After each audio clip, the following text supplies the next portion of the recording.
एक तरफ इजराइल को इंटरनेशनल कोर्ट ऑफ जस्टिस से तगड़ा झटका लगा है, वहीं दूसरी तरफ गाजा में हमास का सफाया करने के लिए इजरायली सेना खाद छान रही है। रफा की हर गली और कूचे में इजरायली सेना पर भीषण हमले हो रहे हैं। इजराइल ने रफा पर हमला करने से पहले हमास की ताकत का जो अंदाजा लगाया था वो एकदम गलत साबित हो रहा है। दरअसल गाजा का रफा शहर इजरायली सेना के लिए मौत का जाल बनता जा रहा है, जिसमें रोजाना इजरायली सैनिक मारे जा रहे हैं।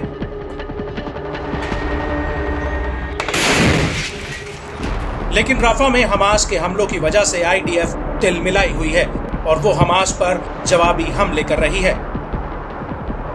और अब इसी कड़ी में इजरायली सेना ने रफा के भीतर UNRWA के वेयरहाउस पर एक बहुत बड़ी बमबारी की है। दरअसल यहाँ पर सैकड़ों की संख्या में विस्थापित लोग अपने तंबू गाड़कर बसेरा लिए हुए थे और इजरायली सेना ने वहीं पर आसमान से अचानक मिसाइल और बमों की बरसात कर दी।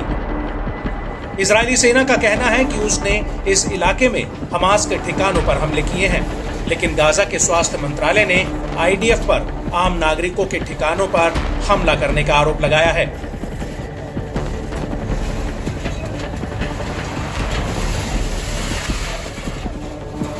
और इसको लेकर गाजा के मीडिया ऑफिस का कहना है कि इजरायली सेना ने UNRWA बैरिक्स में कम से कम 7 से ज्यादा मिसाइलों और बड़े बमों से हमला कर दिया।